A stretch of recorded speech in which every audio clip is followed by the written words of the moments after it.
सिया राम मैं सब जग जानी, करहु प्रणाम जोरी जुग पानी। दोस्तों, जब हम रामायण पढ़ते हैं तो हम राम के आदर्श, सीता की पवित्रता, धर्म और हनुमान जी की सेवा की बात करते हैं। लेकिन क्या आपने कभी उस व्यक्ति पर ध्यान दिया जिसके त्याग के आगे स्वयं भगवान राम भी नतमस्तक हो गए थे? आज बात उनकी होगी जिनके जैसा भाई, जिनके जैसा भक्त और जिनके जैसा त्यागी ना इस पृथ्वी पर कभी हुआ है और ना कभी होगा, श्री भरत जी की।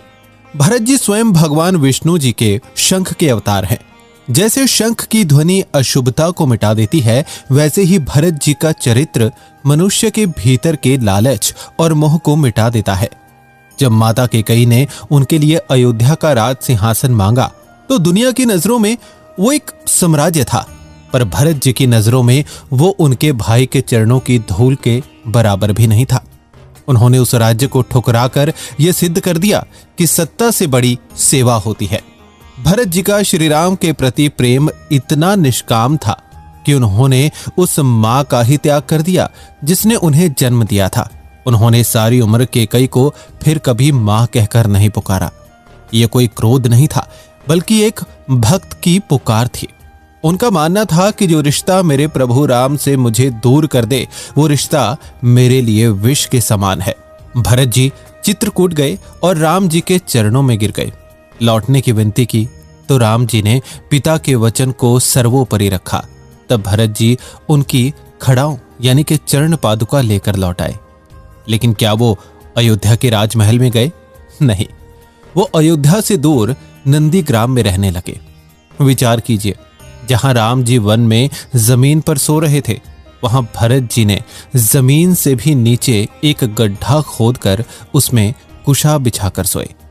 उन्होंने राजा होते हुए भी एक वनवासी की तरह जीवन जिया।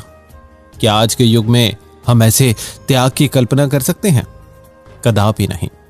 जब हनुमान जी संजीवनी लेकर लौटे तो राम जी ने उन्हें गले से लगाकर कहा, तुम मम प्रिय भरत सम भाई।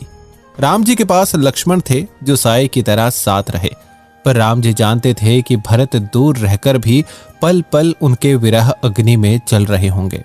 भरत की भक्ति में वो तड़प थी जो स्वयं भगवान को भी रोने पर मजबूर कर देती थी। भरत जी का जीवन हमें सिखाता है कि सब कुछ मिल जाने पर भी अपनी जड़ों यानी कि रूट्स और आदर्शों से कैसे जुड़े रहना चाहिए। वो राम राज्य के असली संरक्षक थे, पर उनका मन हमेशा राम जी के चरणों में ही रहा। हमें प्रार्थना करनी चाहिए कि हमारे जीवन में भी भरत जैसी भक्ति और त्याग का एक अंश आ सके, क्योंकि भरत बनना आसान नहीं, पर भरत के मार्ग पर चलना ही सही राम भक्ति है। आप बताइए, अगर आपने श्री रामायण जी का पाठ किया है तो आपने जीवन बदलने वाला कौन सा तथ्य उनसे जाना या सीखा है? वीडियो को लाइक कीजिए, अपने भाई तक जरूर शेयर कीजिए और चैनल को सब्सक्राइब भी कर दीजिएगा। जय श्री राम।